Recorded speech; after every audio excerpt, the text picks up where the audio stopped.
अस्सलामुअलैकुम and a very good morning. Espresso में आपको खुश आमदीद कहेंगे। ये हैं इमरान हसन और ये है अमला हसन। इस उम्मीद और दुआ के साथ आप बिल्कुल ठीक ठाक एक साउंड एंड स्ट्रॉन्ग हेल्थ के साथ आई होप एंड प्रे कि आपकी सेहत साउंड भी है और स्ट्रॉन्ग भी है, हमारे साथ मौजूद हैं और आज का प्रोग्राम देखने के लिए तैयार है। अच्छा जी, आज का हमारा जो मौजू है वो ये है कि बदमज़ा चाय या बदमज़ा कॉफ़ी के आपकी सेहत पे क्या असरात होते हैं। ये देखिए, ये बदमज़ा होती नहीं है एक्चुअली। मैंने अभी टेस्ट नहीं की, आप कर चुकी हैं। आदत पड़ गई है मीठी चाय पीने की, तो मैंने ये एक अच्छा काम किया अपनी जिंदगी में कि मैंने शुगर जो है चीनी उसको बिल्कुल माइनस कर दिया। चाहे वो नहीं 1.5 हफ्ते से। अच्छा, 1.5 हफ्ते से इट्स हैपनिंग और इसका मुझ पे अभी तक मुझे आदत नहीं हो पा रही। कोई मस्बत असर हुआ आपकी जिंदगी पे इसके बाद? अच्छा, चले आप भी अगर शुगर अपनी जिंदगी में कम कर दें तो आपकी जिंदगी पे मस्बत असरात मुरतब हो सकते हैं। कहने का ये मतलब है कि लाइफस्टाइल मॉडिफिकेशन पे कल भी हमने बात की थी और मुझे लगता है कि हम पता नहीं कितने 100 प्रोग्राम्स में इस पे बात कर चुके हैं ना, लेकिन होता नहीं है ना हमारा। वैसे मैं टू बी वेरी ऑनेस्ट, मैंने कुछ 1.5 हफ्ते से कुछ हेल्दी खाने की प्रैक्टिस शुरू की है। फॉर्चुनेटली और अनफॉर्चुनेटली आई डोंट नो, पर मुझे बहुत क्रेविंग भी होती। बट स्टिल अगर आप थोड़ा सा चीनी और सॉल्ट इन चीज़ों को अपनी ज़िंदगी में कम कर लेंगे तो ये बहुत आपकी हेल्थ के लिए ओवरऑल अच्छा है। सुबह सुबह मैंने आपको ऐसे ज़बरदस्त टोटका दिया। टोटका भी आपने कोई नहीं बताया, अभी सिर्फ आपने मशवरा दिया। आगे मशवरे से आगे चले तो फिर मजा आएगा ना, फिर आप बताएं साथ साथ बड़ा लंबा आपका क्या चार्ट होना चाहिए डाइट का। लेकिन yes, there is no second opinion. अगर हम अपनी जिंदगी में से ये 2, 3, 4 चीजें माइनस कर दे तो लाइफ बहुत अच्छी हो सकती है। उसके साथ साथ ज्यादा नहीं तो दिन में कम से कम 25-30 मिनट अपने आप को देना। I mean for the exercise भी आपको बहुत हेल्प आउट करता है। With that no overthinking, मौजूदा वक्त के अंदर रहें, मुस्तकबिल के बारे में ज्यादा नहीं सोचे, वो आपके हाथ में नहीं है। वैसे भी इतना मेलो ड्रामा चल रहा है आपकी सियासत के अंदर, आपको अपने बारे में सोचने की जरूरत है ना, आपको एंटरटेन करने। अभी हम आगे बढ़ेंगे जनाब, शो में बहुत कुछ है, सियासत पे भी बात होगी, लेकिन आगाज में आपको बताएंगे आज की हेडलाइंस। आर्टिकल 63A की तशरीह हो गई। मुनहरिफ अरकान असेंबली ताहयात नाअहली से बच गए। पार्टी पॉलिसी से इनहराफ करने वालों का वोट शुमार नहीं होगा। सुप्रीम कोर्ट के लार्जर बेंच का 3-2 की अक्सरियत से बड़ा फैसला। सुप्रीम कोर्ट की राय के बाद पंजाब का सियासी बहरान मजीद बढ़ने लगा। मुनहरिफ अरकान का डी सीट होने की सूरत में वजीर आला पंजाब की कानूनी हैसियत क्या होगी, नई बहस शुरू हो गई। शुक्रिया सुप्रीम कोर्ट, आला अदलिया ने हमारी अखलाकियात को गिरने से बचा लिया। साबिक वजीर आजम इमरान खान का अदालत उज़्मा की राय का खैर मकदम, खुशी का इजहार। बिलाखिर शहबाज हुकूमत ने फैसला कर लिया। लंदन में मुशावरत और इत्तेहादियों से सलाह मशवरे के बाद हुकूमत का मुद्दत पूरी करने का फैसला। वजीर आजम जल्द अवाम को अहम फैसलों से आगाह करेंगे। नहीं, मैं तो ये वाला कर रहा था। अली जफर हैप्पी बर्थडे करेंगे, आपको इन डिटेल्स करेंगे। Great star Indeed. लेकिन इस वक्त बड़ी खबर।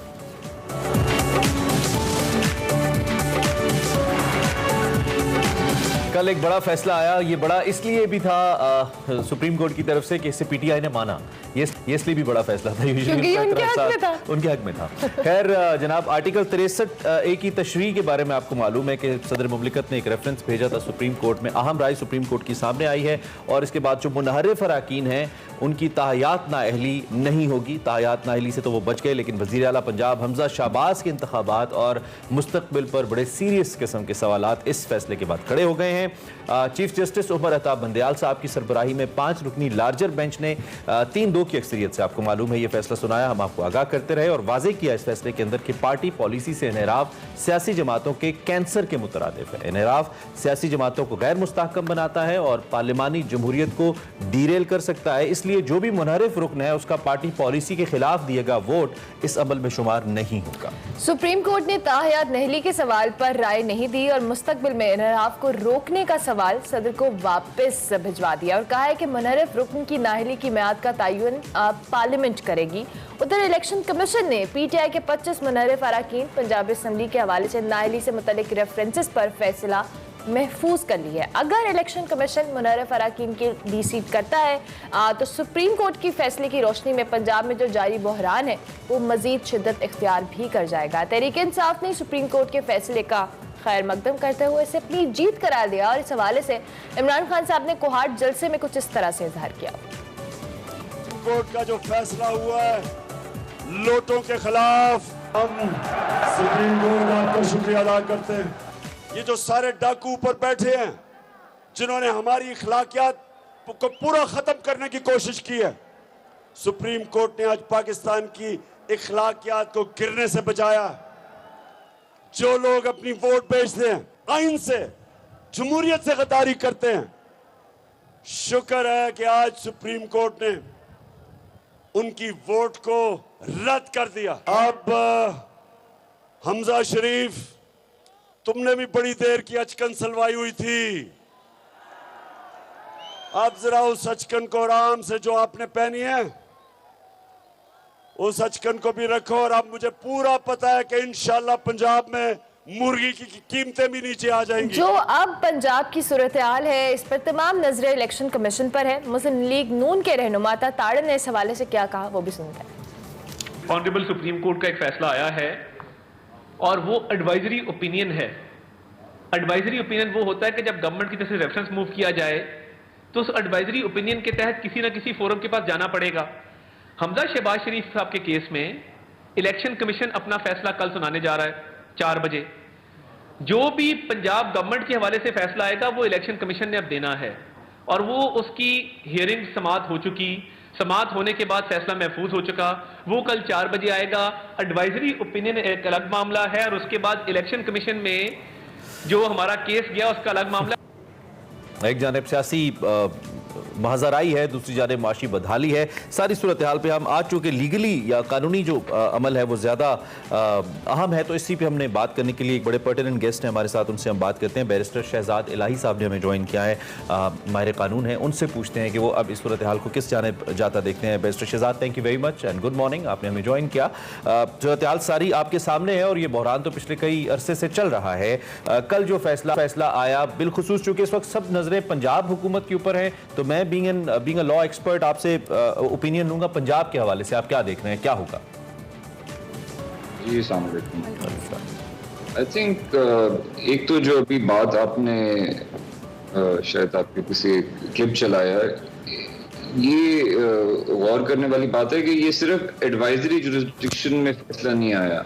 बिकॉज जब पीटीआई की हुकूमत थी उन्होंने आर्टिकल 186 के तहत रेफरेंस भेजा टू द प्रेसिडेंट और उस हद तक तो वो एडवाइजरी जुरिस्डिक्शन में प्रोसीडिंग चल रही थी। लेकिन the moment Imran Khan was deseated, उन्होंने अगले दिन आर्टिकल 184(3) जो सुप्रीम कोर्ट की ओरिजिनल कॉन्स्टिट्यूशनल जुरिस्डिक्शन है टू इन्फोर्स फंडामेंटल राइट्स, उसमें पिटिशन दायर कर दी थी। वो एडमिट हो गई और वो प्रेसिडेंशियल रेफरेंस के साथ क्लब हो गई। ओके। जो आखिरी पैरा है इस जजमेंट का वो कोई उबाम नहीं छोड़ता, उसमें बड़ा वाज़ेह तौर पर ऑनरेबल सुप्रीम कोर्ट ने ये इजहार किया है कि हम ये क्वेश्चंस आंसर कर रहे हैं लेकिन साथ ही साथ हम 184(3) की पिटिशन भी डिस्पोज ऑफ कर रहे हैं। और हमने पिछली जो ये जजमेंट दी है ये simultaneous exercise of both jurisdictions है, 184(3) एंड 186 और 187 के तहत ये इन्फोर्स होएगा। तो आई थिंक ये थोड़ा सा रेटरिक है। जजमेंट तो बड़ी क्लियर है कि it is to be implemented as a judgement, not just as an advice. Okay. Otherwise माजी में जजमेंट्स हैं सुप्रीम कोर्ट की जिसमें उन्होंने कहा है कि एडवाइजरी जुरिस्डिक्शन भी बाइंडिंग हो जाती है, लेकिन वो क्वेश्चन यहाँ अराइज ही नहीं करेगा because PTI played it very smartly and they filed the 184(3) petition. अगर उन्होंने 184(3) की पिटिशन ना फाइल की होती तो यकीनन ये जो नई हुकूमत आई थी ये रेफरेंस विड्रॉ कर चुकी होती। बिल्कुल ठीक, बिल्कुल ठीक। अच्छा साहब, ये जो मुनर्रिफ रुकन को वोट का हक न देना है, क्योंकि मुतजाद आरा सामने आती हैं, फैसले के ऊपर लोग अपनी अपनी राय का इजहार करते हैं। कल एक राय ये भी सामने आ रही थी कि isn't it a fundamental right constitution के मुताबिक कि एक मेंबर पार्लियामेंट अपना हक़ रायदही इस्तेमाल करे अगर उसका इख्तलाफ हो जाता है उस वक्त के चीफ एग्जीक्यूटिव से जिसको उसने पहले वोट दिया है। और इससे कम से कम आइन हमारा एक रास्ता ये भी बताता है कि अगर कोई शख्स बतौर चीफ एग्जीक्यूटिव अपने इख्तियारात का सही इस्तेमाल नहीं कर रहा और उसके अपने पार्टी के मेंबरान को उससे कोई इख्तलाफ मौजूद है तो वो किसी पॉइंट के ऊपर जाकर उसके लिए एक थ्रेट हो सकता है कि कल मैं इस सीट पे नहीं रहूंगा। लेकिन कल के इस फैसले के बाद कम से कम ये रास्ता तो हमेशा के लिए बंद हो गया। तो क्या इससे आइन को हमारे मजीद वुसअत मिली या हमने नैरो कर दिया इसको? देखिए, जो क्वेश्चन ऑनरेबल सुप्रीम कोर्ट के पास था उसका बेसिक क्रक्स ही ये था कि क्या आर्टिकल 63A को लिटरल जो उसके प्लेन वर्ड्स की मीनिंग है आइसोलेशन में उसी तरह इंप्लीमेंट किया जाएगा या इसको एक ब्रॉडर मीनिंग दी जाएगी। ठीक है, तो the majority view has taken a broader view. और आप ये ज़हन में रखें, देखें जितने भी मामला सुप्रीम कोर्ट जाते हैं खास तौर पर 184(3) में या 186 में, अंग्रेजी तो जिसने भी लिखी है उसका एक प्लेन मीनिंग तो हमेशा नजर आ रहा होता है। आप ये तो नहीं सोच सकते ना कि प्लेन मीनिंग समझने के लिए पिछले महीने से पाकिस्तान के सारे नामवर वकुला अपनी घंटों बहस कर रहे हैं और 5 जो है सीनियर जजेस ऑफ द सुप्रीम कोर्ट बैठे हैं सिर्फ प्लेन मीनिंग आपको बताने के लिए। तो ऑब्वियसली सुप्रीम कोर्ट में जब मामला जाते हैं उसमें जो एक इंटरप्रिटेशन दरकार होती है वो जरूरी नहीं होती कि प्लेन मीनिंग रिइटरेट करे। अब 2 फाजिल जो जज साहबान हैं जिन्होंने माइनॉरिटी व्यू दिया है उनको लगा कि लिटरल मीनिंग ही आइन की स्पिरिट से अलाइंड है। ठीक है। 3 मोअज़्ज़ज़ जज साहबान को एक व्यू लगा कि नहीं, मुख्तलिफ और आइन के हिस्सों को जब इकट्ठे पढ़े जाएं तो ये एक नेचुरल कॉन्सिक्वेंस बनता है। सही। अब each person is entitled to their own point of view. मुझे जो एक इसमें खिला नजर आ रही है जो इस रेफरेंस या इस ऑर्डर से दूर नहीं हो रही, शायद इसलिए क्योंकि वो सवाल ही नहीं पूछा गया कि ये तो वोट ऑफ नो कॉन्फिडेंस के कॉन्टेक्स्ट में गए थे जिसमें मुनहरिफ अराकीन एक्चुअली जाकर वोट डाल रहे हैं रूलिंग चीफ मिनिस्टर के अगेंस्ट। ठीक है। अगर लास्ट ईयर जब Imran Khan went for the vote of confidence, yes, very important, उसमें मुनहरिफ अराकीन एब्सटेन करते तो फिर भी 63 लगता। तो उसमें वोट तो होता ही नहीं जो काउंट होना है। ठीक है। तो उनकी एब्सटेंशन को किस तरह ट्रीट किया जाता? और ये मुझे लगता है कि इस जजमेंट में शायद परहैप्स इस एस्पेक्ट को कंसिडर ही नहीं किया गया कि अब 63A के एक पहलू में पार्टी को इंसुलेशन दे दी गई है। वो इंसुलेशन या प्रोटेक्शन दे दी है against a positive action of मुनहरिफ अराकीन to vote in a vote of no confidence against the prime minister और चीफ मिनिस्टर। बिल्कुल सही। लेकिन वोट ऑफ कॉन्फिडेंस में वो पॉलिटिकल पार्टी उतनी एक्सपोज रहती है अनलेस अब अगला कोई क्वेश्चन फ्रेम हो और उस पर कोई ये व्यू आए कि नहीं, जो बंदा एब्सटेन कर रहा है उसका एक फैंटम वोट भी काउंट किया जाएगा। True that. ये बैलेंस नहीं होएगा। 63A का एक पहलू में तो आपने स्पिरिट ऑफ आर्टिकल 17 से बहुत ज्यादा प्रोटेक्शन दे दी पॉलिटिकल पार्टी, लेकिन दूसरे पहलू में वो कंप्लीटली एक्सपोज्ड है। और मिसालें मनी बिल, उनमें अगर वो वोट नहीं करते तो क्या होएगा? ठीक हो गया। अच्छा बैरिस्टर साहब, अब ऑब्वियसली ये फैसला तो आ गया, अब जो पंजाब की सूरत हाल है उसमें इलेक्शन कमीशन की तरफ नजरें हैं मुनहरिफ अराकीन के हवाले से। अगर इलेक्शन कमीशन पंजाब जो मुनहरिफ अराकीन है पंजाब असम्बली के, इनको डीसीट कर देता है तो फिर वजीर आला हमजा शहबाज की कानूनी हैसियत क्या होगी? इस हवाले से भी थोड़ा बताइएगा। देखिए, आई पर्सनली थिंक वो लार्जली इररिलेवेंट हो चुका है क्योंकि ऑनरेबल सुप्रीम कोर्ट ने ये वाजे कर दिया कि जो डिफेक्टर्स हैं आया उनको डिफेक्टर करार दिया जाए, पॉलिटिकल पार्टी दे, वो रेफरेंस भेजे, वो डीसेट हो, ये सब इररिलेवेंट है। का वोट ही काउंट नहीं होना।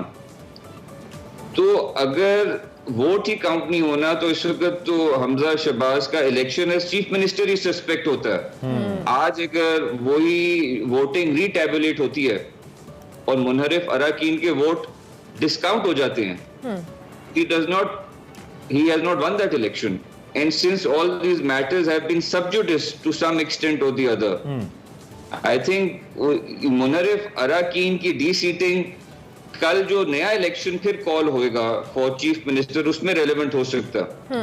लेकिन जो माजी में इलेक्शन हुआ है, आई थिंक वहां तो ये PTI will probably go to court and get that election set aside by getting these votes nullified. ठीक है, ठीक बिल्कुल हो सही। गया। Barrister thank you very much. ये एक और बड़ा अहम नुक्ता है जिसकी जानिब बैरिस्टर साहब ने इशारा किया कि वो लोग जो एब्सटेन करते हैं इस अमल में हिस्सा लेने के लिए, उनका फिर कानूनी स्टेटस क्या होगा।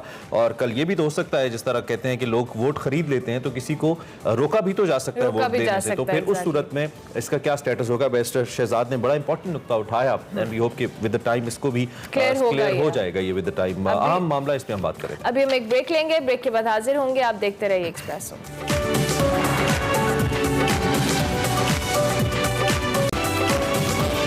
Welcome back to Expresso. अब बारी है हमारे segment over a cup of coffee की, जिसमें हमना खालिद आज हमें लेके जा रही है फ्यूचर फेस्ट, जो कि पाकिस्तान का सबसे बड़ा जो कह लें टेक इवेंट हो रहा है और उसमें उन्होंने मुख्तलिफ एंटरप्रेन्योर से मुलाकात की है। देखते हैं आज का over a cup of coffee.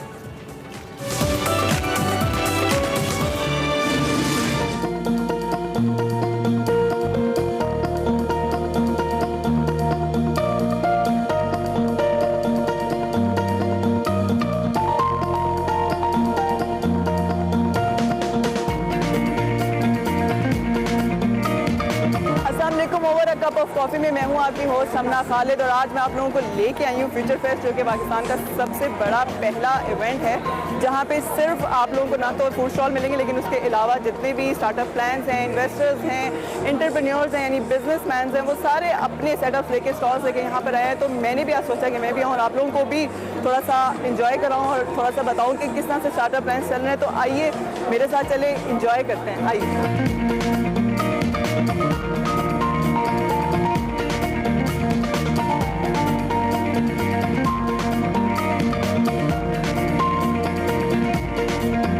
Startup plan से हमारे साथ अहमद हैं और अहमद से पूछते हैं कि किक स्टार्ट ये क्या है। अस्सलाम वालेकुम अहमद। वालेकुम अस्सलाम जी। तो किक स्टार्ट बेसिकली एक को-वर्किंग सेटअप है।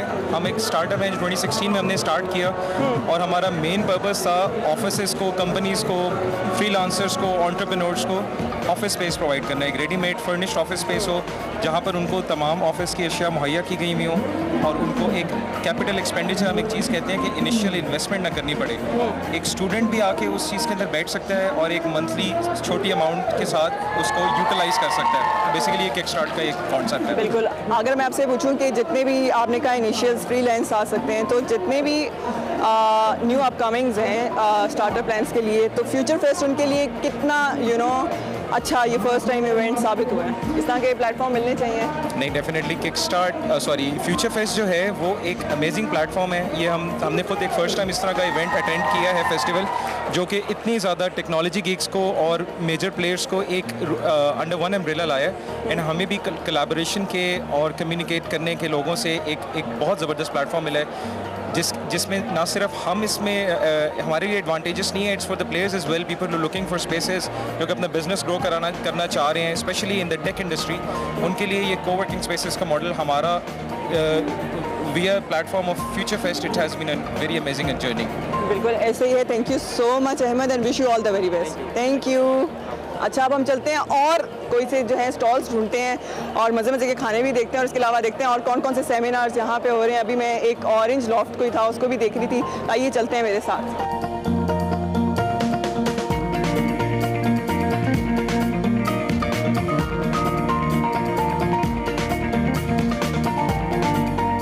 ज़ैफ़ा मैकेनिकल इंजीनियर हैं और वो भी हमारे साथ है। किसी कंपटीशन में उन्होंने पार्ट लिया हुआ है, कोई ऑटोमोटिव से कोई रिलेटेड उनका शौक है, तो आइए उनसे पूछते हैं। ज़ैफ़ा कैसे?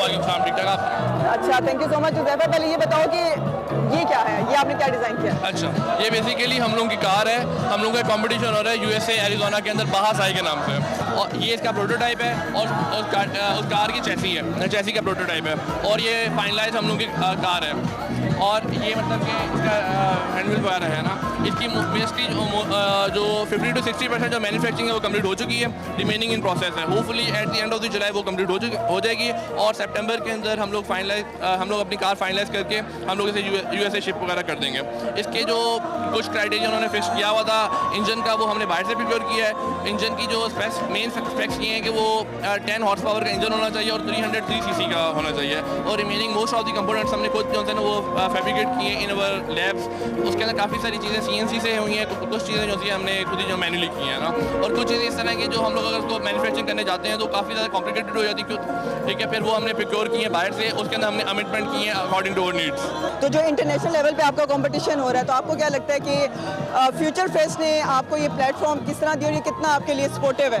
ओके, बेसिकली हम लोग फ्यूचर फेस्ट के कंपटीशन में आए हैं। हम लोग को काफ़ी सारी कंपनी से इंटरेक्शन हुआ है और हमने यूएसए एरिज़ोना के अंदर हमने अपनी कार शिप करवानी है। हम लोग की डिफरेंट कंट्रीज यहाँ पे डिफरेंट कंपनीज यहाँ पे आ रही हैं, उनसे हम लोग इंटरेक्शन वगैरह कर रहे हैं and they are very interested in our competition. बिल्कुल ऐसे ही wish you all the very best Huzaifa, thank you so much.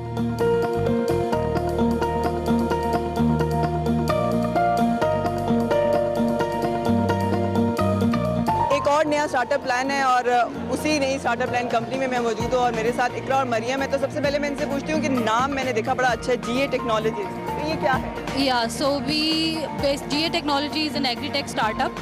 We started around 8 to 9 months ago and we've expanded massively. What we basically do is we buy fresh produce FNV from the farmers and then we bring it to our warehouses where we sort it and grade it and then we sell it to the retailers and retailers में we have categories, उनमें ठेले वाले भी हैं, उनमें corporate clients भी हैं जैसे जलास, इम्तियाज़, फूड पांडा, ये सब हमारे ग्रीनो वगैरह, ये सब हमारे कॉर्पोरेट क्लाइंट्स हैं जिनको हम ही FNV प्रोवाइड करते हैं। ठीक है, उसके अलावा we are trying to educate farmers and retailers and facilitate them as much as we can about the agriculture because it plays a huge role in our economy, right? So this is where we can make an impact and that is why we are doing it, ताकि we can help the farmers and retailers as much as we can. बिल्कुल ऐसे ही, wish you all the very best both of you, thank you so much. और भी बहुत अच्छे startup plans हैं, वो भी कितने स्टॉल्स भी हैं और मैंने सुना है कि यहाँ पे अदर देन ये स्टार्टअप प्लान्स के और इन्वेस्टर्स के उसके अलावा भी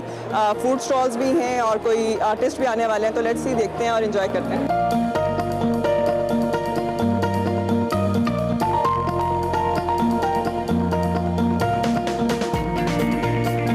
स्टार्टअप प्लान से हमारे साथ खालिद हैं और उनका भी एक न्यू स्टार्टअप है, तो उनसे पूछते हैं कि व्हाट इज़ एप्रीकार्ट। अस्सलाम वालेकुम, थैंक यू वेरी मच। जी, एप्रीकार्ट एक ऑनलाइन ग्रॉसरी प्लेटफॉर्म है। आपको हम उधर ग्रॉसरी बेचते हैं। ग्रॉसरी बेचना कोई नई चीज़ नहीं है और ऑनलाइन ग्रॉसरी बेचना भी कोई नई चीज़ नहीं है, लेकिन हम लोग जो अलग कर रहे हैं, जो हमने क्या किया कि देखा है कि ई-कॉमर्स पे बहुत कम परसेंटेज ऑफ लोग हैं जो कि अपनी वीकली और मंथली ग्रॉसरी करते हैं। तो हमने उसके लिए क्लिक एंड कलेक्ट एक मॉडल निकाला है जिसमें हम लोग होम डिलीवरी भी करते हैं। आप मोबाइल पे जा सकते हैं, मोबाइल ऐप पे आप पूरी ग्रॉसरी कर सकते हैं, हमारे वेयर हाउस से आपको डिलीवर होगा, हम बेचते हैं उसमें। लेकिन उसके अलावा हमारे जो है वो क्लिक एंड कलेक्ट स्टोर्स हैं पूरे घर में। कराची से स्टार्ट किए, कराची के अंदर, और वहाँ पर आप जब जाएंगे तो ट्रेडिशनल शॉपर जो होता है वो क्यों नहीं जाता ई कॉमर्स के ऊपर, क्योंकि उसको ये दिश आए हुए कि प्रोडक्ट कैसी हो, क्वालिटी कैसी हो, मैं जाके देखूँ कि वीकली का ले रहा हूँ या मंथली सामान ले रहा हूँ और उसमें रिटर्न कैसे हो, तो वो जाके लेना पसंद करता है। अगर कोई छोटा मोटा चीज़ें होती हैं, कोक है, प्रेस पे, वो तो ऑनलाइन कर लेता है। तो उस चीज़ को कैप्चर करने के लिए हमने एक क्लिक एंड कलेक्ट ऐप बनाया है जो कि ट्रेडिशनल शॉपर जा सकता है। एक दुकान है पूरी, उसके अंदर जाएगा, देखेगा, सारी चीज़ें पड़ी हुई हैं, वो देख सकता है, उनको फील कर सकता है, क्वालिटी देख सकता है और उधर ही टैब के ऊपर ऑर्डर करेगा। तो वो चीज़ नहीं उठा सकता, लेकिन अब ऑर्डर करेगा तो हमारा स्टाफ उसको पीछे वेयर हाउस से या ऊपर वेयर हाउस से ला के बास्केट उसको दिखाएगा, वो देखेगा, लेकर चला जाएगा। फर्दर अहेड जब उसको कॉन्फिडेंस आ जाएगा तो घर से बैठ के क्लिक कर सकता है, आगे नीचे कलेक्ट कर लेगा या बोले घर पर डिलीवर करवा लो। तो हम basically we are enabling people of Pakistan to adapt e commerce, particularly in grocery. और प्लस हमारी अपनी सप्लाई चेन हमने बिल्ड की है क्योंकि हम सस्टेनेबिलिटी की तरफ जा रहे हैं। तो उसमें भी चाह रहे हैं कि अब बड़े स्टोर्स नहीं हो, सोशल सस्टेनेबिलिटी हो, इन्वायरमेंटल सस्टेनेबिलिटी हो, ताकि आपको यूटिलिटीज़ वगैरह, पार्किंग्स, रोड ट्रैफिक सारा नहीं हो, तो उसके अंदर आप जाके वहाँ से अपने हब से ले लें। प्लस आपको जो हमारी सप्लाई चेन हमने उसको शॉर्टन किया है, तो जो आपकी स्टेपल्स हैं लाइक राइस, पल्सेस, सारी चीज़ें, कुकिंग ऑयल, इसको हम लोग डायरेक्ट फैक्ट्री से लेकर आवाम तक पहुँचा रहे हैं थ्रू क्लिक एंड कलेक्ट। तो वो सस्ता भी पड़ता है, बेहतर भी पड़ता है और आपको परेशानी से भी बचाता है। तो आपके पास टाइम भी होता है, सस्ता भी पड़ता है। यानी with sort of wholesale type, right? And wish you all the very best. लेकिन एक लास्ट वन आपसे पूछूं, जो फ्यूचर फेस्ट ये फर्स्ट टाइम हो रहा है, तो आपको क्या लगता है कि आपके लिए कितना हेल्पफुल साबित हुआ है? नहीं, future fest is an amazing idea. इसको just needs to be implemented correctly. थोड़ा सा एडमिनिस्ट्रेटिवली इसको और बेहतर बना सकते हैं हम, लेकिन इट्स एन अमेजिंग आइडिया। यहाँ पर काफ़ी सारे स्टार्टअप्स हैं, फाउंडर्स हैं, यहाँ पर एडवाइज़र्स हैं, पार्टनरशिप्स की, कोलैबोरेशंस की बहुत सारे चांसेस हैं। मैंने काफ़ी सारे फाउंडर्स से मिला हूँ और वहाँ पर उनसे नेटवर्किंग भी है, पार्टनरशिप्स हो सकती हैं। प्लस यहाँ पर जो यूथ है, स्टूडेंट्स हैं, उनके लिए इंटर्नशिप्स, आइडियाज़, जॉब्स के काफ़ी ज़्यादा मोराइल मिल सकते हैं, उनको मौके मिल सकते हैं। तो I think it's an amazing idea जो कि ऐसे होते रहना चाहिए मुल्क के अंदर। और भी मज़े मज़े के स्टॉल्स में जाते हैं, नए नए स्टार्टअप्स देखते हैं। आइए हमारे साथ।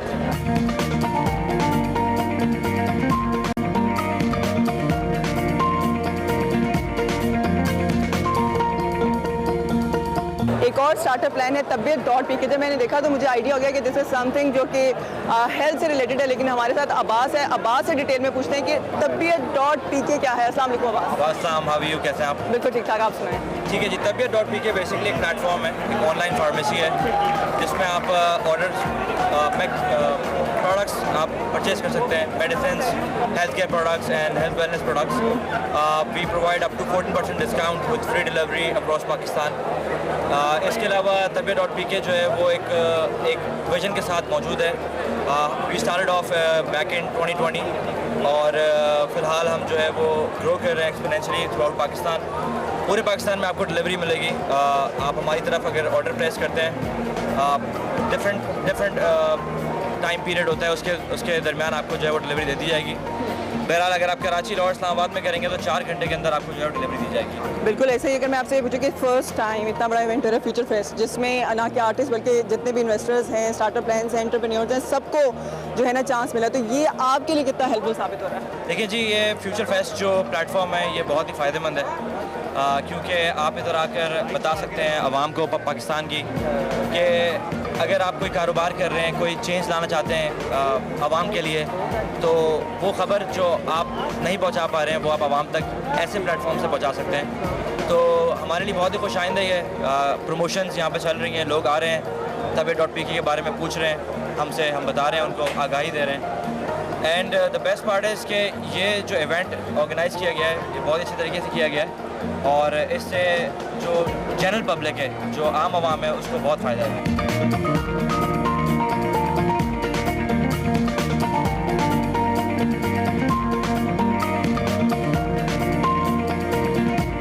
फ्यूचर फेस्टिवल में ओवरऑल तो मुझे बहुत मज़ा आया। इवेंट बहुत अच्छा था, बहुत से स्टॉल्स थे जो कि मुझे लग रहा था कि मैं एक प्रोग्राम में तो इसको कवर नहीं कर सकती, इसलिए इसका पार्ट 2 भी होगा जो कि मैं डिफरेंट तरीके से आपको रिप्रेजेंट करूंगी, वो आप देखेंगे कल।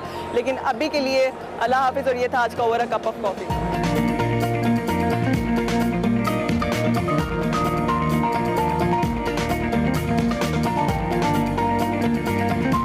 आप इस वक्त हमारे पास यहाँ पे जो प्रिंटर देख रहे हैं, this is actually our consumer grade model, और ऑल दीज आइटम्स जो आप देख रहे हैं यहाँ पे, these are actually printed by the 3D printer itself.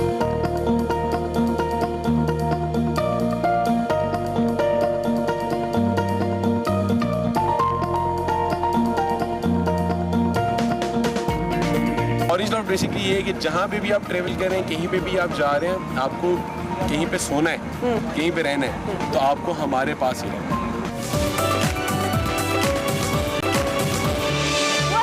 Espresso और हैप्पी बर्थडे विश करना है हमने अली जफर को।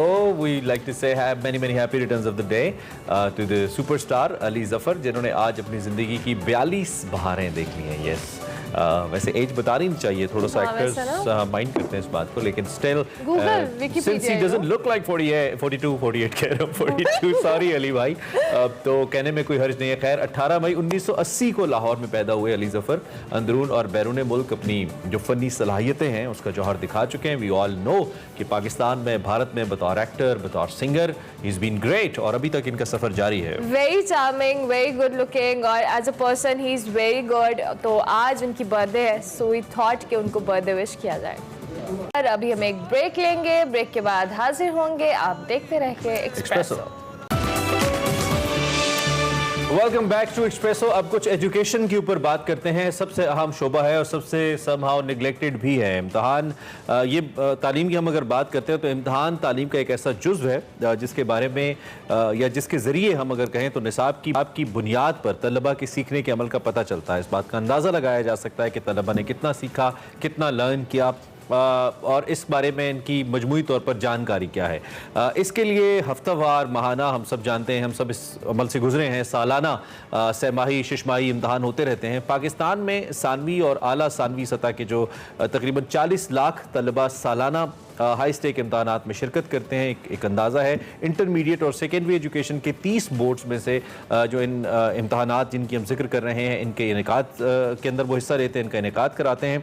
कराची समेत सिंध भर में जो मैट्रिक के इम्तहानात हैं उनका आगाज़ हो चुका है, लेकिन एक बार फिर बद इंतज़ामी इसमें सामने देखने में आ रही है और कल फिर हमने देखा पर्चे आउट हो गए। और मुझे इस मौके पर हमेशा ऑन अ लाइटर साइड ये दुख रहता है कि हमारे वक्त में क्यों नहीं होता था ये, अब तो बहुत ही होता है। एक्चुअली बहुत ज़्यादा इससे बहुत वो गैर मुनसिफाना तरीके से कुछ बच्चे तो नंबर हासिल कर लेते हैं, बाकी बच्चों कहीं वो पीछे रह जाते हैं और फिर ज्यादा स्कोर करने वाले जो तलबा होते हैं यूनिवर्सिटी टेस्ट में नाकाम होते हैं और इसकी वजह एग्जैक्टली फिर एक इम्तहानी पर्चों का लीक होना। ये ऐसा अमल है जो तालीमी निज़ाम का बेसिकली कह लें मजाक उड़ाने के मुतरादिफ है और जो इम्तहानात का अमल है उस पर कई सवाल छोड़ है। इसके लिए हुकूमतें मजम्मत भी करती हैं और इंतबात भी जारी करती हैं, लेकिन शाज़ो नाज़िर ऐसे इक़दाम उठाए जा सकते हैं जो इसकी रोकथाम करें। इस सारे अमल को शफाफ बनाने के लिए अगर हम बात करें, आगा खान यूनिवर्सिटी एग्जामिनेशन बोर्ड की कोशिशें जो हैं वो काबिल तकलीद और काबिल तहसीन है और वो तलबा के बेहतर मुस्तकबिल के हवाले से बात करें, इम्तहानी निज़ाम को बेहतर करने से बात करें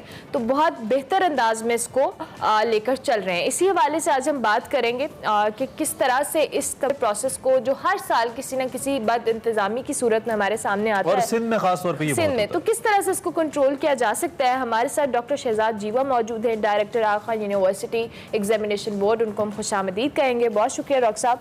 ऑब्वियसली ये एक बड़ा अनफॉर्चुनेट सा तरीका है जो हम हर साल देखते हैं किसी न किसी शक्ल में के पर्चे लीक हो जाते हैं, नकल करने का मामला है। ये सारी सिचुएशन पे सबसे पहले तो अभी रिसेंटली कल का वाक़या है, क्या कमेंट करेंगे आप? बहुत बहुत शुक्रिया अरमाला साहिबा एंड हसन साहब फॉर इनवाइटिंग मी।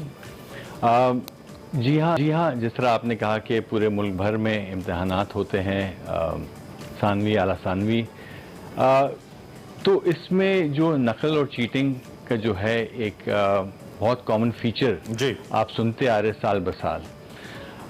लेकिन ये जो चीटिंग का जो है ये सिर्फ अमल सिर्फ पाकिस्तान में नहीं बल्कि दुनिया भर में आप देखते हैं। अभी मैंने रिसेंटली हमने एक कैंपेन स्टार्ट की है से नो टू चीटिंग पर, वो दुनिया भर पर भी चली है और फिर अजरबैजान से, अफ्रीका से और अमेरिका से भी लोगों ने मुझे कहा कि ये इनके मुल्क में भी। ठीक है डॉक्टर साहब, माजरत के साथ एक लम्हे के लिए आपको रोके, एक अपडेट आ रही है हमारे पास सिंध से और आईजी मुश्ताक महर जो सिंध पुलिस के आईजी हैं उनके हवाले से ये बताया जा रहा है कि उन्हें ओहदे से हटा दिया गया है। एक ब्रेकिंग न्यूज आप तक पहुंचा रहे हैं। ग्रेड 21 के कामरान अफजल को आईजी सिंध का आर्जी चार्ज दे दिया गया है। मुश्ताक महर जो कि आईजी सिंध हैं उनको ओहदे से हटा दिया गया है। इम्तियाज मुगेरी हमारे नुमाइंदे इस वक्त हमारे साथ मौजूद है, उनसे पूछेंगे कि इस वक्त इस हवाले से क्या अपडेट है उनके पास। ये क्या मामला हुआ जी, बताइएगा हमें। देखिए जी, आईजी मुश्ताक महर को ओहदे से हटा दिया गया है। इस हवाले से नोटिफिकेशन भी जारी किया गया है। डॉक्टर कामरान फजल हैं जिनको आईजी सिंध का आर्जी चार्ज दे दिया गया है। मुश्ताक महर को एस्टेब्लिशमेंट डिवीजन रिपोर्ट करने का हुक्म दिया गया है। आर्जी चार्ज तब तक कामरान फजल के पास रहेगा जब तक नया आईजी सिंध वफाक कोई तैनात करता है और सिंध के साथ मुशावरत के बाद तब तक ये चार्ज उनके पास रहेगा। और जो हालिया दहशतगर्दी ज़राए का कहना है उस हवाले से सिंध हुकूमत ने ये फैसला किया कि मुश्ताक महर को ओहदे से वो हटाने जा रहे हैं। उसके बाद उन्होंने इस पर अमल दरामद किया है और यही वजह बनी है जो इस वक्त जो 3 वाक़यात हुए हैं उसके बाद ये फैसला किया गया और नया आईजी सिंध लगाने के हवाले से फैसला किया जा रहा है। और खासतौर पे सिंध पुलिस को एक्टिव करने के हवाले से अहम इजलास किए हैं वज़ीर आज़म ने दीगर इदारों के साथ मिलकर। जो हालिया दहशतगर्दी और जो इम्कानात हैं मज़ीद दहशतगर्दी के हवाले से सिंध पुलिस और बाकी इदारों को मुतहरिक करने के हवाले से फैसला हुआ कि नया आईजी आए जो मिलके जो पुलिस की खामी है उसको दूर करे और एक्टिव रहे, पुलिस और इन दहशतगर्दी के वाकयात से नंबर आजमा हो सके और दीगर इदारों के साथ मिलकर काम किया जा सके, तो यही वजह बनी है। अच्छा इम्तियाज, हमें ये भी मालूम है कि एक वक्त के अंदर बहुत ज्यादा एक डेडलॉक की सी सूरत हाल रही थी सिंध हुकूमत और विफाक के दरमियान IG की तैनाती पर, और ये मामला ऑफ एंड ऑन चलता रहता है, खासतौर पर जब दो मुखालिफ जमातें सूबे में और विफाक में हुकूमत में हों। अब तो खैर कोalition गवर्नमेंट्स हैं, तो ये फैसला बुनियादी तौर पर सिंध हुकूमत की ही तरफ से आया है या इसमें विफाक का भी कोई अमल दखल है? सिंध हुकूमत की तरफ से है, बिल्कुल आप सही कह रहे हैं। माजी में ऐसा ही रहा है कि IG सिंध वफाक को 3 नाम सिंध सूबे की तरफ से भेज जाते हैं, इसके बाद फैसला किया जाता है कि कौन IG सिंध रहेगा, और हमेशा वफाक भी चाहता है कि IG ऐसा हो जहां पुलिस गैर सियासी हो, सियासी तौर पर इस्तेमाल ना हो, और वहाँ सिंध में जो अपोजिशन जमातें हैं, दीगर जमातें, उनको भी उस पर एतमाद हो। लेकिन अब क्योंकि कोalition गवर्नमेंट है तो ऐसा फैसला आसानी से ही हो जाएगा। सिर्फ सिंध हुकूमत को एक नाम पे इत्तेफाक करना होगा, जिसके बाद वो ठीक है इम्तियाज किया जाएगा और यहाँ IG तैनात हो जाएंगे। ठीक है, बहुत शुक्रिया आपका। इस हवाले से आगाह करे थे इम्तियाज मुगीरी हमारे नुमाइंदे। IG सिंध हटा दिया गया है और उनकी जगह आर्जी तौर पे IG सिंध तैनात कर दिए गए हैं। इस हवाले से मजीद अपडेट्स जो भी आएंगी इस हवाले से भी आपको आगाह रखेंगे। और चूंकि हम इस अपडेट पे जाने से पहले डॉक्टर शहजाद जीवा साहब से बात कर रहे थे, जो कि डायरेक्टर आगा खान यूनिवर्सिटी एग्जामिनेशन बोर्ड है। डॉक्टर साहब, एक तो कतर कलामी की माजरत मैं चाहता हूँ पहले आप अपना नुक्ता कंप्लीट कीजिए। जो अमला ने आपसे पूछा था कि ये क्यों हुआ, इसकी बुनियादी वजह क्या है, ये जो नकल का मामला है या पर्चे लीक आउट होने का मामला है, प्लीज। जी थैंक यू सो मच। तो मैं जिस तरह कह रहा था कि ये दुनिया भर में ये इस तरह के इश्यूज होते हैं और हमारे मुल्क में ये साल ब साल होते आ रहे हैं और ये बड़ा सीरियस नोट है। इस चीज़ को हम कहते हैं एकेडमिक डिसऑनेस्टी। इसकी मुख्तलिफ कैटेगरीज होती है, जिस तरह एक चीटिंग एक है, इम्पर्सनेशन हो गया, ब्राइबरी एक है, एग्ज़ाम पेपर लीकेजेस है। ये कुछ इकसाम है एकेडमिक डिसऑनेस्टी की और चीटिंग उसमें से एक है और एग्ज़ाम लीकेज भी एक। अब ये इसका होना, इसमें जाहिर सी बात है आपने जो एक ज़िम्मेदार इदारा है उसको ओनरशिप लेनी होगी कि इसके अपने सिस्टम्स को इम्प्रूव करने होंगे, उसकी कोई वीकनेसेस हैं जिसकी वजह से ये चीज़ चल रही है। दूसरा इसमें एक पहलू ये भी आ जाता है कि पब्लिक का जो एक एतमाद है एक सिस्टम पर, वो एकदम नहीं है, जिसकी वजह से वो इस चीज़ को कंटिन्यू करते हैं। उनको मालूम है ये वीकनेसेस है, ये गैप्स है और इसका ये फ़ायदा उठाते हैं। माशरे में आप देखें कि वो जो हमारे फोटोकॉपी मशीन वाले होते हैं, जो usually on usual normal days ये अपनी दुकानें खोलते हैं 10 बजे, इनकी दुकानें खुल जाती है सुबह 7 बजे। तो इनमें माशरे को भी एक उसमें कसूरवार है कि ये हमें बड़ा सोचना होगा कि इन सब पे किस तरह टैप किया जाए, कम्युनिटी को किस तरह एंगेज किया जाए ताकि इसको हम रोक सकें। ठीक हो गया। डॉक्टर साहब, आगा खान यूनिवर्सिटी एग्जामिनेशन बोर्ड के हवाले से ऑब्वियसली आप इसको डायरेक्ट भी करें, किस तरह के इकदाम किए जा रहे हैं? ऑब्वियसली ये बहुत एक अनफॉर्चुनेट, जैसे आपने खुद भी कहा कि सोसाइटी के हर फर्द का इसमें रोल होता है, जिसमें अनफॉर्चुनेटली हम कहीं ना कहीं पूरा नहीं उतरते। आपका बोर्ड इस हवाले से क्या इकदाम कर रहा है और किस तरह से उनको इम्प्लीमेंट किया जा रहा है ताकि आइंदा आने वाले फ्यूचर के अंदर इस तरह के वाकयात ना हो, इस तरह की जो नकल का मामला है या पर्चा आउट होना है या तलबा के एग्जामिनेशन के हवाले से जो भी मामला हैं उनको बेहतर तौर पे कैटर किया जा सके? Thank you so much. इसमें भी यही चीज़ है कि पब्लिक का सिस्टम पे एतमाद। अब सिस्टम पे एतमाद दो एक तरीक़ों से हैं, एक तो उसको आप एकेडमिक साइड से देख लें और दूसरा administrative of the examination side से देख लें। जब आप एकेडमिक साइड से देखेंगे इसे, तो इसमें जो सवालात बनाए जाते हैं इसमें रोट लर्निंग नहीं होता, ये कॉन्सेप्चुअल लर्निंग होता है। सवालात नए बने जाते हैं, ऐसा नहीं है कि वही सवालात जो साल ब साल रिपीट हो रहे हैं वही इस साल भी आगे बच्चों को मालूम है कि इसी तरह पेपर्स बनाए जाते हैं। तो इसमें सवालात नए होते हैं, बच्चों को सोचना पड़ता है, तो उनको किताबें या बूटी लेके जाने का उनका कोई फ़ायदा बनता नहीं है। दूसरा जो आ जाता है कि हमारे जो पेपर्स होते हैं एग्जामिनेशन पेपर्स, वो मल्टीपल वर्जन्स के होते हैं, हर बच्चे के पास मुख्तलिफ वर्जन होता है। जिस तरह के 4 वर्जन्स बनते हैं तो वो स्प्रेड आउट होता है। इसमें बच्चों की सिटिंग अरेंजमेंट का भी बहुत बड़ा रोल होता है। इम्तहानी सेंटर्स में जो हमारे एहलकार हैं उनकी जो ट्रेनिंग्स साल में कम से कम 3 मरतबा दी जाती है, ताकि वो प्रोफेशनल्स हैं उनको हम हायर करते हैं। और तमाम सेंटर्स में CCTV तमाम रूम्स में CCTV होते हैं जिसकी मॉनिटरिंग होती है, क्वालिटी एश्योरेंस टीम होती है, ऑडिट टीम्स होती है जो कंटिन्यूस तमाम चीज़ को चेक एंड बैलेंस कर रही है। क्या ये बहुत ज़्यादा कॉस्टली सिस्टम है, बहुत ज़्यादा महंगा सिस्टम है जो आप क्योंकि आपका इदारा तो माशाल्लाह इट्स अ गुड इंस्टीट्यूशन जो अफोर्ड कर सकता है, और पाकिस्तान के इतने बड़े बोर्ड जिनका मिलियंस का बिलियंस का बजट होता है वो अफोर्ड नहीं कर सकते। This is I am just asking in a sarcastic वे कि अगर एक इदारा इसको इंप्लीमेंट कर सकता है तो स्टेट ओन्ड एजुकेशनल सिस्टम इसको ओन क्यों नहीं कर सकता? इसमें क्या प्रायोरिटी नहीं है हमारे उन लोगों की जो कि पॉलिसी मेकिंग करते हैं स्टेट लेवल के ऊपर? कोई नेग्लिजेंस है या वो चाहते नहीं है कि बच्चे अच्छे से पढ़ें? जी बिल्कुल, इसमें जाहिर सी बात है कॉस्ट तो लगती है। कोई भी चीज़ में आपने क्वालिटी डालनी है तो उसकी एक कॉस्ट होती है। दूसरा ये कि जो आपने बात की कि हुकूमत की इसमें क्या इंटरेस्ट रहा है कि तालीम में कितना इसमें बजट डालना है। आपको मालूम है 2% सर कुछ लगभग इसका बजट बनता है, जो 90% से ज़्यादा ये लग जाता है सैलरीज में।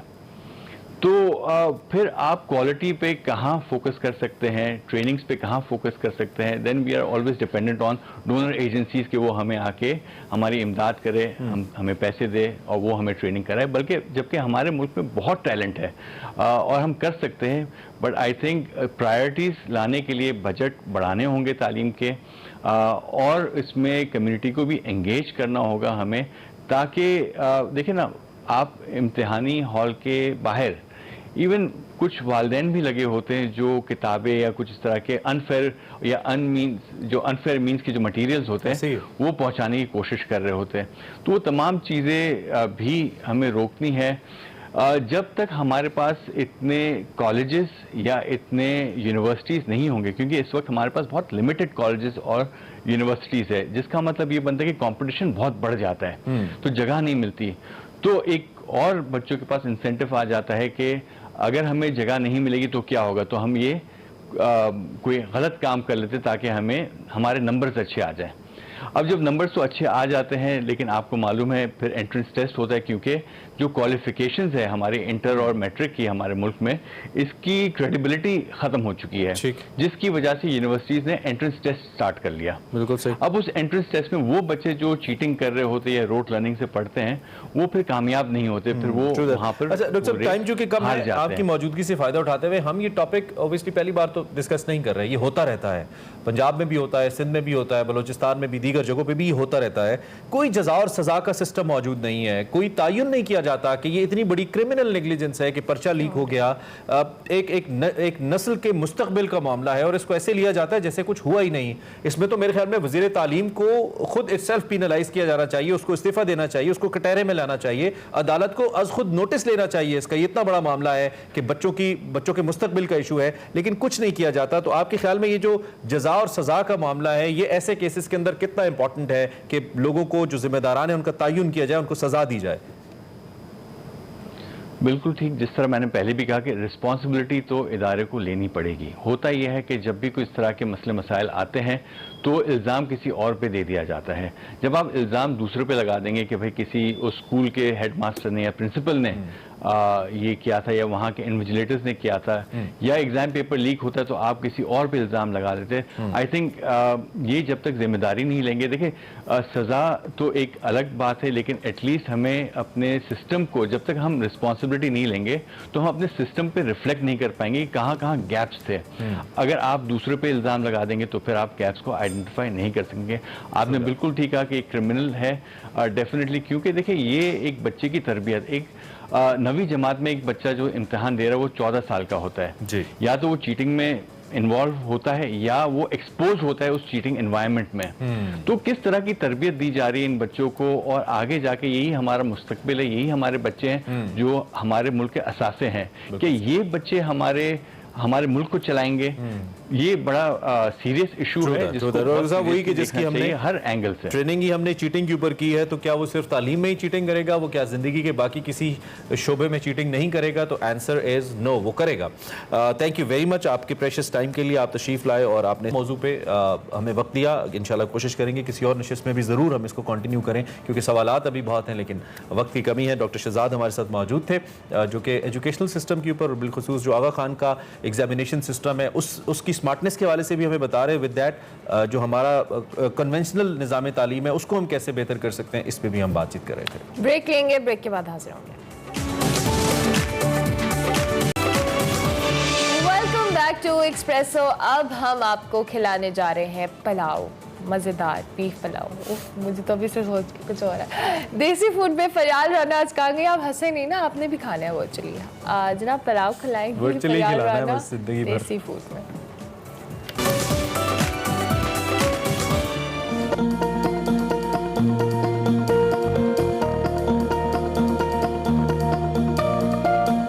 नाजरीन, आज मैं हूँ जबुर्जी बन्नू बीफ पुलाव पे। आए चलकर देखते हैं यहाँ का टेस्ट कैसा है, ये बीफ पुलाव बनाते कैसे हैं और लोगों से पूछते हैं कि उनको इनके बीफ पुलाव की खास बात क्या लगती है। आप कहाँ से हैं? पाकिस्तान में से। अच्छा, क्या खा रहे हैं आप अभी? बीफ पुलाव हमने सुना था काफ़ी इसका, फिर हम यहाँ पे आए हैं और बहुत टेस्टी है। हमने खाया, नो डाउट के बहुत सी बिरयानियाँ खाई हैं, बहुत सी, बट इसका टेस्ट थोड़ा हटके। अच्छा, क्या खास बात लगती है इनके पुलाव की आपको? ये यखनी में बना होता है और नली भी इसमें डलती है, जबकि बाकियों में आई थिंक के नली वगैरह का कॉन्सेप्ट नहीं है, तो इसलिए ये उस चीज़ को उस डिफरेंट करती है बाकी पुलाव से। इसका टेस्ट कैसा लगता है आपको? इसका टेस्ट दूसरे पुलाव से काफ़ी डिफरेंट है, क्योंकि ये यखनी में बनाया गया। इसकी खास बात क्या लगी पुलाव की आपको? मुझे ये ख़ास बात लगी है कि मैं ज़्यादा स्पाइसी फूड नहीं पसंद करता, तो इसके स्पाइसेस भी काफ़ी नॉर्मल हैं, जो कि ज़्यादा बच्चे ना खाने वाला भी इजीली खा सकता है।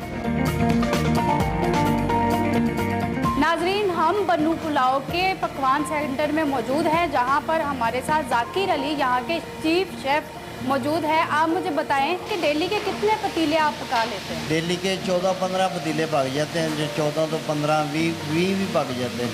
अच्छा, पकाते कैसे हैं बन्नू पुलाव को? पकाते ऐसे हैं, पहले दूजा बीफ नूं जेड़ा ना लियाने हैं, धोने हैं, धो के ते ओनू जेड़ा ना फिर उबाइल करने हैं, नमक लसन का पानी ला के लसन पा के उन्होंने उबाइल करने, तकरीबन 4 तो 5 घंटे उन्होंने उबाइल करने। फिर उनके तो बाद ते जदों गोश्त तैयार होंदा है, फिर मसाला बनाने, मसाला बना के तो फिर जेड़ा ना चावल डबो के, चावल गर्म पानी नाल धो के 2-3 पानी धो दिते, फिर उन्होंने जेड़ा ना साफ सुथरा काम करके फिर उन्होंने पकाईदा। बड़ी मेहनत वाला काम है। अच्छा, तकरीबन कितनी देर में तैयार हो जाता है एक पतीला? तकरीबन कोई 3-3.5 घंटे लगते हैं एक पतीला तैयार करने में। बन्नू पुलाव और दूसरे पुलाव, इनकी पकवाई में क्या फ़र्क है? इनदे ते मेहनत ज़्यादा होंदी है और खर्चा भी ज़्यादा होता है, और दूसरा पुलाव जेड़ा होंदा है उनदे ते मेहनत भी कम होंदी है और खर्चा भी कम होता है।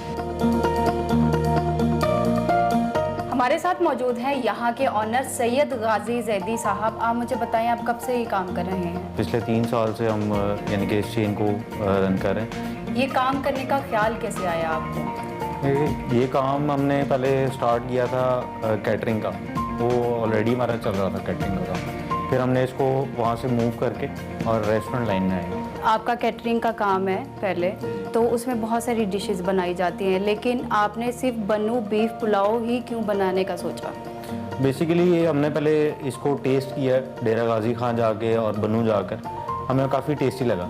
वैसे भी ज़रा फूड लवर है, तो फिर हमने इसको सोचा कि ऑलरेडी हमारा कैटरिंग का काम चल रहा है, लेकिन हमने इसको सेलेक्ट किया स्पेशली कि एक स्पेसिफिक चीज़ है जो लाहौर में मौजूद ही नहीं है, इसलिए हमने वहाँ से हमें आइडिया आया कि हम यहाँ पर इसको ओपन करें और लोगों को टेस्ट करवाएं कि ये भी एक डिश है बड़ी यूनिक सी। अब मुझे बताएं, बन्नू बीफ पुलाव और सादा पुलाव, इन दोनों में क्या फ़र्क है? इसमें बड़ा एक यूनिक सा फ़र्क है और बड़ा वाज़ेह सा फ़र्क है। पहली बात तो ये है कि सिर्फ बीफ में बनता है, सेकेंडली इसके अंदर नली और प्योर यखनी यूज़ होती है, जिसकी वजह से इसमें एक मुनफरिद जायका आता है और इसका एक बड़ा स्पेशल सा टेस्ट है, और इसमें जो है वो डिफरेंट एक ख़ास किस्म के मसाला जात हैं जो किसी और दूसरे बीफ पुलाव में नहीं ऐड होते। बन्नू बीफ पुलाव के लिए लोगों का रिस्पांस कैसा था? लोगों का रिस्पांस आपको इसी चीज़ से आइडिया हो जाएगा कि हमने माशाल्लाह 2-3 साल के अंदर किसी भी रेस्टोरेंट में देख लें या किसी भी आप चीज़ को देख लें, इतना ज़्यादा बूस्ट नहीं आता, लेकिन हमने 2-3 साल के अंदर माशाल्लाह यहाँ पर लाहौर के अंदर ही सिर्फ वो 14 ब्रांचेस बना ली हैं अब तक। मैंने यहाँ पर देखा है कि आप वेट के लिहाज से पुलाव सर्व कर रहे हैं, लेकिन दूसरे रेस्टोरेंट में पर प्लेट जो है वो सर्व किया जाता है पुलाव, तो इसकी क्या वजह है? कि अगर किसी ने कोई बंदा है जो मतलब ज़्यादा एक्सपेंसिव फूड नहीं परचेज़ कर सकता, तो वो हमारी छोटी जो है वो क्वार्टर वाली प्लेट 1 पाव वाली वो परचेज़ कर सकता है। मतलब उसको बीफ जो है वो क्वांटिटी में मिल जाएगा उसके साथ। 100 रुपये के अंदर आजकल बीफ नहीं मिलता कहीं भी बोनलेस, तो वो उसको प्लेट में 100 रुपये की प्लेट है, 130 की प्लेट है, तो उसके अंदर उसको बीफ की क्वांटिटी अच्छी मिल जाती है।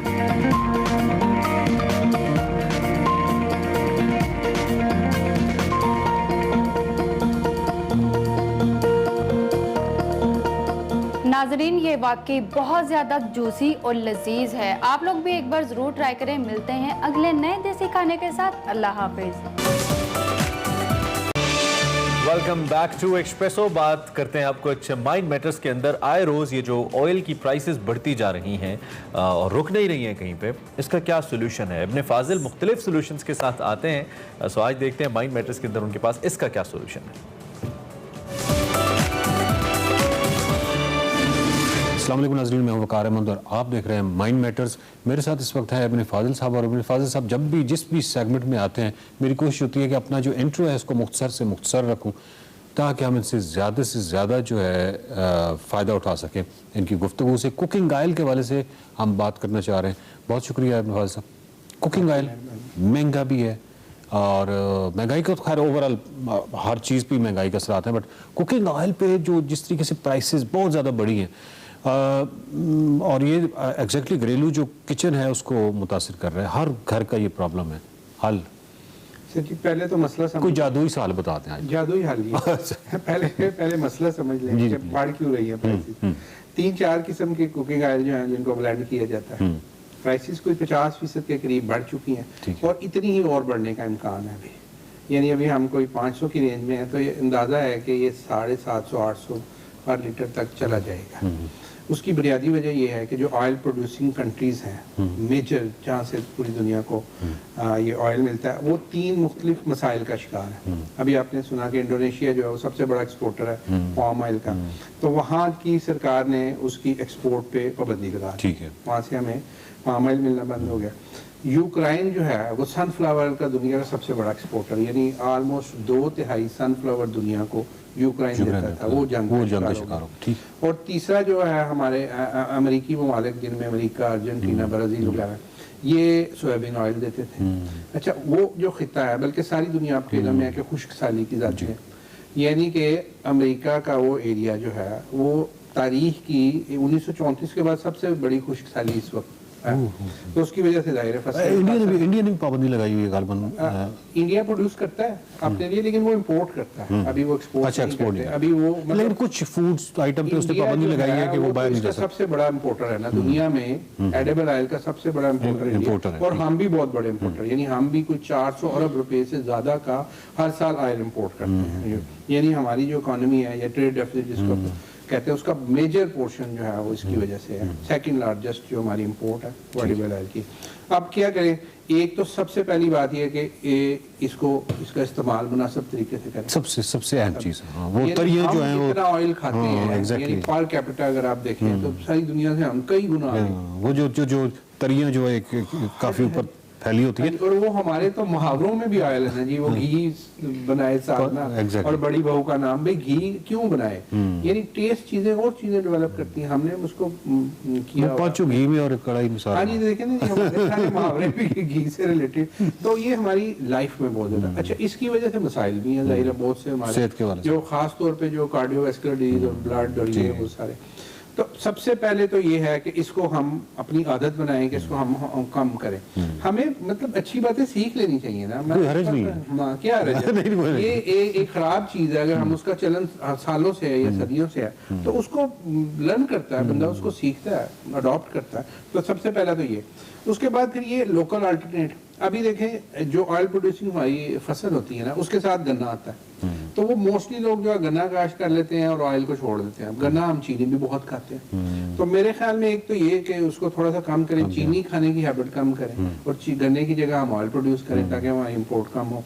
अच्छा, दूसरे नंबर पे अल्टरनेट 2-3 ऐसी चीज़ें हैं। मिसाल के तौर पे हमने पहले एक दफ़ा प्रोग्राम किया था कि जी जो हमारे पास मैंगो है उसका सीड होता है, जो गुठली के अंदर सीड होता है, उसमें से ऑयल निकलता है, तो उसको हम बहुत अच्छे तरीके से इसमें ब्लेंड कर सकते हैं, बहुत अच्छे तरीके से। उसकी बड़ी लो कॉस्ट होगी अगर उसका हम ऑयल निकालें।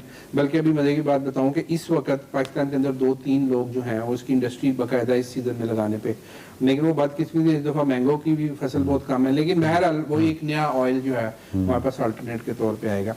एक हमने एक्सपेरिमेंट किया था पीछे, साफ्लावर, ये भी एक तरह का वो फूल होता है, फसल होती है, तो ये इसकी पर एकड़ जो है यील्ड वो सरसों से ज़्यादा है, कैनोला से भी ज़्यादा है, और इसकी जो क्वालिटीज़ हैं यानी जो खाने के हिसाब से वो भी बहुत अच्छी हैं, यानी ये जैतून के तेल के करीब है।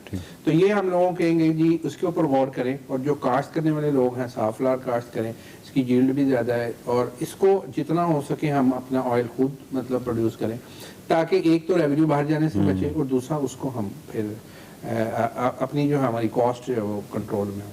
तो ये भी इस वक्त जो क्राइसिस चल रहा है उसके ऊपर ये सारा ये जो सॉल्यूशंस हैं ये तो कुछ रियासती सतह पे हैं, जो फ़र्द की सतह पे हैं उसके वाले से आपकी एडवाइस यही है कि एक तो वो कम करें, और उसकी वजह ये है कि वैसे भी जनरली नाजरीन हमने देखा है कुछ अरसे से कि जो बंदा टेस्ट कराने जाता है किसी और बीमारी के चक्कर में एक डॉक्टर के पास जाता है, डॉक्टर कई दफ़ा टेस्ट लिख जाते हैं, उसमें कोलेस्ट्रॉल वैसे ही लिख देते हैं ताकि आइडिया हो, तो जो बंदे भी कोलेस्ट्रॉल का टेस्ट कराता है तो वो उसका कोलेस्ट्रॉल हाई निकलता है, और तो ये बहुत ही मतलब इसमें कोई हर्ज नहीं है। सर ये जो दो चीज़ें जिनका हमने अपने जिक्र किया, एक चीनी और ये हमारी सारी बीमारियां जो मेजर बीमारियां हैं वो, और अच्छा अगर आप देखें ना तो हमारी बीमारियां की जो रेशियो बीमारियों की वो सारे खित्ते से ज़्यादा है। यानी हम अगर चाइना को देखें, वियतनाम को, इंडिया को, सबसे ज़्यादा डायबिटीज़ जो है वो हमारे है, सबसे ज़्यादा हार्ट प्रॉब्लम हमारे, इसलिए कि हमने कभी सोचा नहीं, हमने कभी गौर नहीं किया, और दूसरी बात ये कि हम अच्छी बातों को अडॉप्ट नहीं करते। ये सबसे बड़ा जो है ना वो मेरा वो है मुकदमा है कि अगर एक बात हमें पता चल गई कि इसमें भला ही भला है, इसमें फायदा ही फायदा, तो हम उसके ऊपर अमल पैरा करें। हम उस पर जिद क्यों करते हैं, हमने नहीं करनी, और इसमें तो इकॉनमी भी है, चीनी कम खाएंगे, ऑयल कम खाएंगे तो पैसे भी बचेंगे भाई, सेहत भी बचेगी, तो वो इस पे। बहुत शुक्रिया मेरे साहब। बात यह है कि अच्छी बातों को अपनाने में कोई हर्ज नहीं है, और हमारे यहाँ तो तब्दीलियों के हवाले से बहुत ज़्यादा गुंजाइश मौजूद है, तो हमें वो तब्दीलियाँ जो है वो लानी चाहिए अपनी ज़िंदगी में। इसमें ना सिर्फ सेहत बल्कि मुईशत, हर तरह की चीज़ें जो हैं इसके साथ जुड़ी हुई हैं। देखते रहिए माइंड मैटर्स। ज़बरदस्त किस्म के मशवरे आपको मिले, और मुझे लगता है कि अगर हुकूमत की आंख थोड़ी खुल जाए और वो इब्ने फाजिल जैसी शख्सियात की तरफ देख लें तो कितना फ़ायदा हो सकता है हमारी इकॉनमी का, और कितने ज़बरदस्त मशवरे इनके पास। हैट्स ऑफ इब्ने फाजिल साहब, कीप कमिंग।